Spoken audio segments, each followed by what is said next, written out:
Nuevamente bienvenidos, bienaventurados, los diálogos desde la parroquia. Una entrevista que nos va a dar detalles técnicos de algo que viene, muy importante para 2027, pero además vamos a echar la mirada al retrovisor sobre momentos que fueron y que son realmente históricos, que están en la memoria política de nuestro estado. Alfonso Javier Bermúdez Ruiz, representante de Morena ante el Instituto Electoral del Estado, pero además un militante de la izquierda y un convencido de los cambios y la transformación que se está dando en el país y un político en ejercicio pleno. Alfonso, ¿cómo estás? Bien, gracias, Álvaro. Agradecido por la invitación, siempre es grato poder platicar contigo, que sin duda eres un referente del periodismo en nuestro estado, ¿no? Muchas gracias. Siempre te vemos muy seriecito en las sesiones de Consejo General. Y hoy te vamos a ver en muchas más dimensiones porque vamos a repasar muchas cosas. Primero quiero platicar contigo, que nos des luz para entender lo que va a venir respecto de la consulta de revocación de mandato de la presidenta. Se está planteando que sea ya en 2027. Cuéntanos. Sí, mira, existe ya una iniciativa, fue presentada en la Cámara de Diputados por el diputado Alfonso Ramírez Cuellar, que de hecho es vicecoordinador del grupo parlamentario de Morena, en el cual se hace ya el planteamiento de poder unificar el proceso intermedio, en este caso el del 2027, para que la revocación de mandato se lleve a cabo precisamente ese mismo día de la elección. La realidad es una justificación técnica económica la que se percibe en esta situación, porque recordarte, en el 2022 se lleva a cabo el primer proceso inédito de revocación de mandato, en el que, por cierto, hubo una participación únicamente del 17%, que contrasta con el 61% que votó en el pasado proceso electoral del 2024.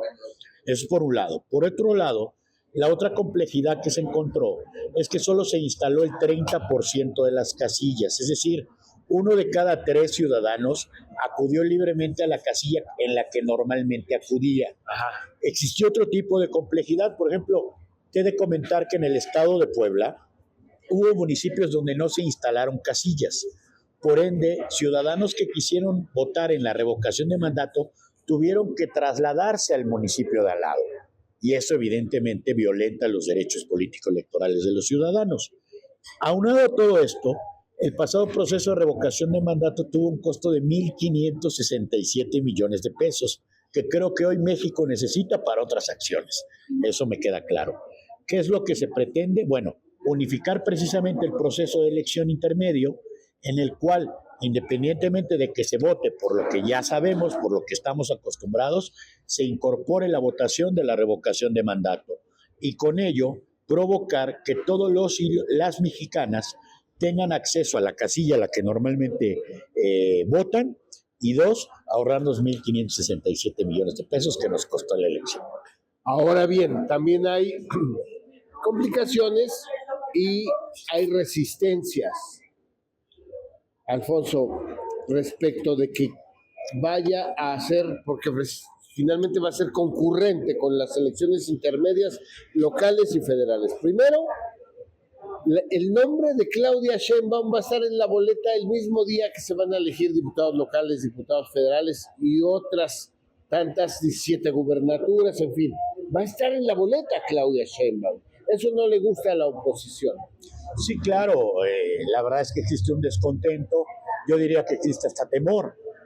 Recordando, por ejemplo, que los pasados procesos, en el caso específico de Andrés Manuel, no necesitamos la boleta para que pudiéramos ganar, ¿no? O sea, la verdad es que el respaldo de Claudia Sheinbaum habla por sí solo. Hubo 36 millones de mexicanos y mexicanas que votamos por ella de manera libre y contundente en el pasado proceso. Ahora, sí hay un temor, pero también hay una justificación técnica, como refiero, o sea, son 1,567 millones, lo que México no lograría por esa elección. Y recordar, a veces con la oposición nos confunden un poco porque son como el chompiras de la política, así como dicen una cosa, dicen otra. Y yo recordaría, en los pasados días vimos la famosa marcha, de la cual ya hemos comentado en demasía. Pero ese proceso inició precisamente en contra de la revocación de mandato el 3 de octubre en la Cámara de Diputados a través de un chavo influencer que sacó un video en la Cámara de Diputados y que luego fue replicado por Ricardo Salinas Pliego. Entonces, por un lado exigen la revocación de mandato, por otro lado dicen que no. Entonces la verdad es que de repente nos crean un poco de confusión en cuál es lo que quieren. La realidad es que creo que el problema es que ya se dieron cuenta que no dan. Eso es una realidad. No les da ni para conquistar la Cámara de Diputados, mucho menos el Congreso del Estado, en el que estoy seguro obtendremos los 26 escaños nuevamente. Ahora, en lo técnico, todavía falta la aprobación de una reforma constitucional. Las mayorías calificadas las tienen compuestas, pero las tienen. ¿Qué artículo se modifica y cómo es la ruta procesal de esta aprobación? Sí, mira, la Cámara de origen en este momento pues es la Cámara de Diputados, que es donde el diputado Alfonso Ramírez Cuellar presentó la iniciativa. La iniciativa es muy sencilla. Te voy a decir que la iniciativa modifica un solo párrafo del artículo 35 constitucional, en el que cambian precisamente estas fechas, que originalmente estaba planteado para un año después del tercer año de gobierno, y en esta ocasión se modificaría precisamente para equipararlo a la elección intermedia. Una vez que se logre la aprobación, al ser una reforma constitucional por las 2/3 partes con las cuales, dicho sea de paso, contamos en la Cámara de Diputados, tendría que pasar a la Cámara Revisora, que en este caso sería el Senado de la República, que tampoco creemos que habrá ningún inconveniente en su aprobación, para finalmente, una vez al ser reforma constitucional, trasladarse a las 2/3 partes de las legislaturas de los estados, que también por razones obvias pues tenemos, por lo que creemos que sí hay condiciones para poder aprobar esta reforma, que creemos que es muy importante, sobre todo porque es un ejercicio muy sano, muy libre, en el que las y los mexicanos decidimos si queremos o no que en este caso nuestra presidenta siga al frente. Ahora, las implicaciones políticas. Ya nos dijiste las legislativas, las técnicas, las políticas y, digamos, las sociales. ¿Cómo ves, como militante de Morena, cómo obviamente te sentirías muy satisfecho, ¿no?, de que estuviera la presidenta en la boleta? Hay este respaldo, pues, llevar otra vez el estandarte. Claudia Sheinbaum al frente de todo esto. Sí, mira, sin duda nosotros mismos hemos sufrido transformación. La verdad es que contra todos los pronósticos, incluso lo diría,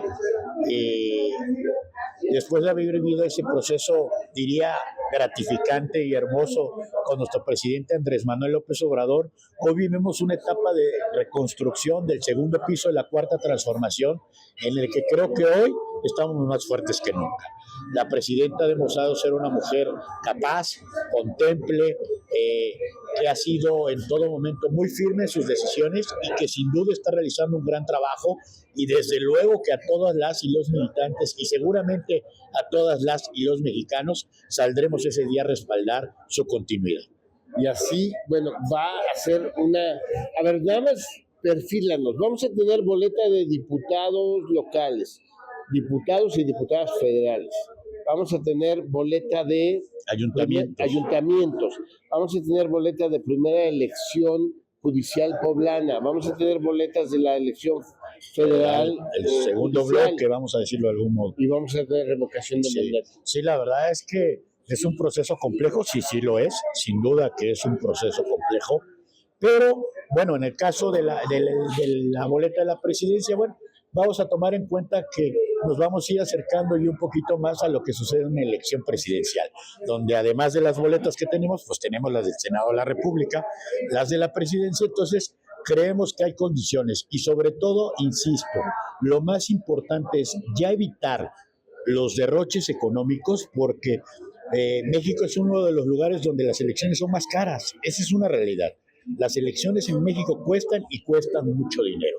Y entonces creo que el país no se puede dar el lujo de estar realizando procesos cada ratito, cada año otro, porque aparte llegó el momento en el que la ciudadanía ya tiene un desgaste. Lo vivimos en el proceso, recordarás el proceso del 17 y 18 con la elección extraordinaria del 19, llegamos al 20 y hubo una consulta precisamente, llegamos al 2021 y hubo otra intermedia. Entonces, la verdad es que hubo varios años en seguidilla que hubo elecciones, y a veces eso también crea un desgaste en la ciudadanía. Ahora que tocabas esto de los procesos que ha vivido Puebla que vivió una época de inestabilidad, ¿no? Cuando el fraude electoral del 18, luego tiene que haber la elección extraordinaria del 19. Tú estás, recuérdame, ¿desde qué año como representante de Morena ante el Instituto Electoral? Sí, mira, ante el Consejo General del Instituto llegué en octubre del 2020. No obstante eso, en el 17-18 y en la elección extraordinaria del 19, fungí como representante del Consejo Distrital 6 del INE, la zona de Amalucan, sí, toda esa zona, ¿no? ¿El 6 federal? Es correcto. Federal. Y de ahí, claro, era el INE, exacto, y de ahí participé a partir del 2020, en octubre, como representante del Consejo General. Y un distrito, el 6, que ha sido de todos los colores. Es correcto. El que más alternancia ha tenido tal vez en la capital poblana, ¿no? Desde, como dirían los clásicos, desde lo que han visto tus ojos, ¿cuál ha sido el momento en la historia contemporánea reciente de Puebla más difícil? Además de la elección extraordinaria y el fraude del 18, de lo que te ha tocado ver. Sí, mira, ha habido momentos realmente complejos. Sin duda, como tú bien refieres, el top es la elección 17 y 18, que quedará en la historia como una de las manchas más negras que ha existido en la historia de la democracia en Puebla. Yo lo expresé en el 2020, cuando hubo la renovación de las y los consejeros. Yo lo expresé en la mesa del Consejo General y yo decía, yo no estoy triste, porque luego los discursos ahí son, ya te vas, el consejero ya se va y lloro y te vamos a extrañar y suerte. Y yo recuerdo que ese día dije, no, yo estoy muy contento porque ya se van, porque se va lo último que quedó de ese fraude electoral. Es decir, hoy, por ejemplo, el Instituto Electoral del Estado, las y los consejeros, nada tienen que ver con esta historia. Claro. Y es un instituto completamente renovado y que, sin duda, ha generado otro tipo de condiciones democráticas en Puebla.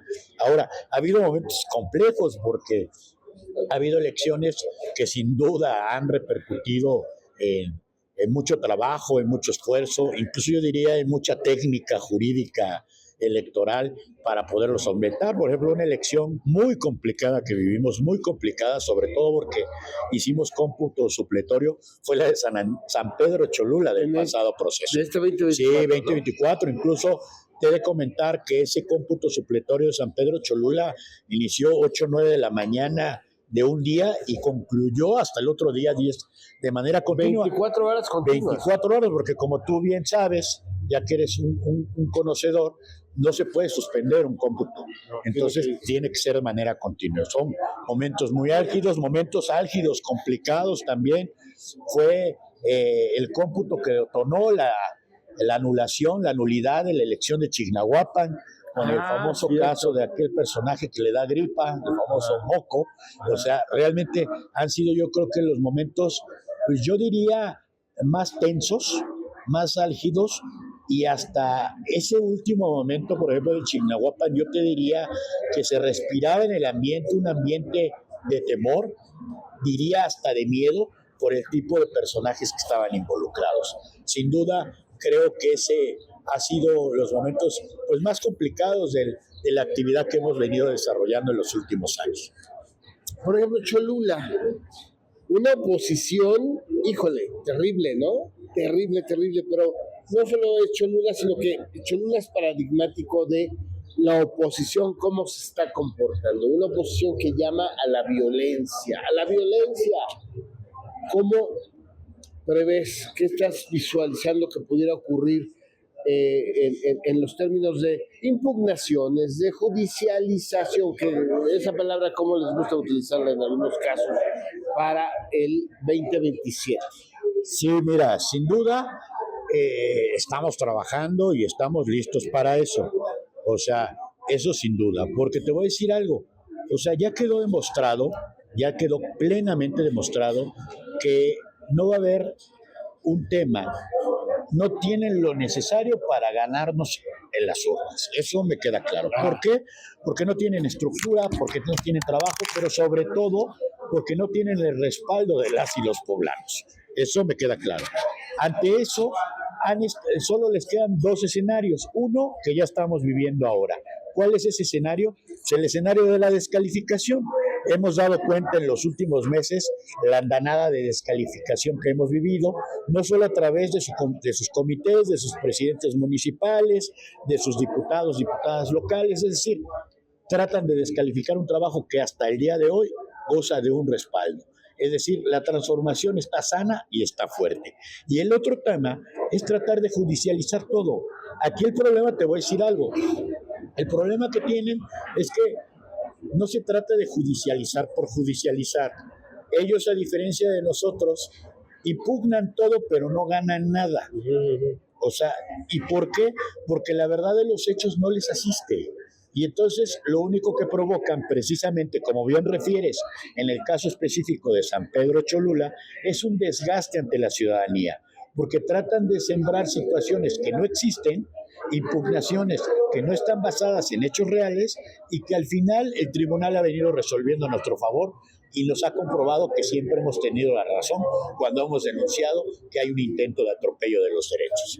Sí, por supuesto, o sea, van por todas y no ganan ninguna. Mira, no es por presumir, como decía nuestro presidente, pero la verdad es que hace mucho tiempo que no nos ganan una, ¿eh? O sea, impugnación que han interpuesto, impugnación que le hemos ganado. Y evidentemente sí lo quiero dejar claro, porque luego alguna vez me dijeron, eres soberbio. No, no soy soberbio, porque reconozco el equipo que tenemos. Evidentemente, pues yo soy la cara visible de la representación, pero detrás de mí existen muchas compañeras y compañeros que me respaldan, muchas compañeras y compañeros que trabajamos en equipo y que estamos listos para sacar el trabajo. En una entrevista reciente nos dijo la presidenta de Morena, Olga Lucía Romero García Crespo, que van por todo. Ahora bien, por el lado jurídico, ahí habrá también que sustentarlo y respaldar eso. Mira, hemos sido muy cuidadosos. O sea, la verdad es que nosotros sí le damos seguimiento a los temas. Y te voy a decir algo. Aquí lo más importante es generar un equipo que lo tenemos. Y evidentemente vamos por todo y no vamos a soltar nada. Y creo que hay condiciones. La verdad es que nosotros tenemos dos activos muy importantes. El mayor activo en el Estado el día de hoy para Morena es nuestro gobernador. Eso me queda claro. Y el mayor activo a nivel nacional es nuestra presidenta de la República. ¿Por qué? Por el trabajo que están realizando. La verdad es que ese es un impulso adicional al trabajo que nosotros como partido realizamos. O sea, ¿quién no va a estar convencido, por ejemplo, que Alejandro Armenta está haciendo un gran trabajo como gobernador? Te voy a dar un dato de cómo gobernamos diferente. En el proceso en el cual gobernó Rafael, por ejemplo, el 75% del presupuesto, y está documentado, se destinó a la zona metropolitana. Y ahí es donde tenemos las obras de relumbrón, sí, todo este rollo, ¿no? Hoy el gobernador está destinando este primer año 1,000 millones de pesos y el próximo año me parece que ya está incorporado a la ley de ingresos, que tendrá todavía que aprobarse, 1,500 millones de pesos en obra comunitaria. ¿Para qué sirve eso? Pues para acercar recursos a los que nunca han tenido. O sea, tenemos que rescatar el Estado y ese es el gran trabajo. Y yo lo he venido diciendo, a veces perdemos el foco de lo que está realizando el señor gobernador y simple y sencillamente el gobernador está haciendo comunidad. La obra comunitaria, independientemente del alcance que puede tener en cuanto a la llegada a algún municipio y el desarrollo de algún proyecto, tiene también por objeto realizar comunidad. Que la gente se ponga de acuerdo, que la gente se reconozca, que la gente se conozca. Incluso yo decía, hemos perdido el tema de hacer comunidad y esa es una forma de hacer comunidad. Y la otra gran parte que creo que es muy importante, en algunos medios descalificaban, la oposición descalificaba, yo he visto algunos twitters, pues claro que es importante, porque la esencia, por ejemplo, de las faenas es también eso. Es recuperar los espacios públicos, hacer comunidad y seguir avanzando en la construcción de un mejor Estado. Y estoy seguro que de la mano del gobernador lo estamos generando y creo que ese es el principal temor de la oposición, en específico del PAN, porque ellos saben que si de por sí ya estaban muertos, con el trabajo que hemos venido realizando, pues cada vez están más cerca de quedarse todavía más chiquitos de lo que hoy ya son. Muy bien, pues Alfonso Javier Bermúdez Ruiz, representante de Morena ante el Instituto Estatal Electoral, te emplazo para que, sobre todo ya conforme se va acercando el proceso, porque el proceso comienza, recuérdanos cuándo comienza el proceso, 2026-2027. En octubre del próximo año. Claro que el calor ya se siente. Mira, ya se siente que todas estas acciones, descalificaciones y todas estas situaciones que se han venido dando, claro que tienen un enfoque electoral para ellos. Ellos ya iniciaron la batalla desde antes, pero no se preocupen, porque como yo lo he dicho y lo ha ratificado nuestra dirigente estatal, el gobernador y nuestra presidenta no están solos. Aquí estaremos para, como él lo ha referido, ante la calumnia, siempre salir a decir la verdad. Dices que ellos ya comenzaron. A ver, ¿ellos comenzaron ya la batalla electoral y con violencia?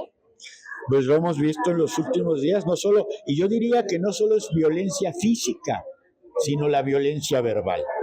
Incluso yo te diría, hemos dado cuenta, ayer nuestra dirigente nacional, Luisa María Alcalde, sacó a la vista el contrato del famoso influencer que convocó a la famosa marcha por la cantidad de 2 millones de pesos.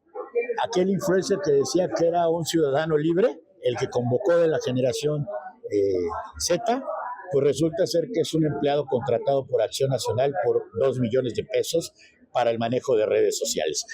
Obra ya en las redes sociales de nuestra dirigente nacional el contrato obtenido, que nos demuestra que ellos ya empezó la guerra. Pero fíjate, te voy a decir algo, Álvaro, para finalizar.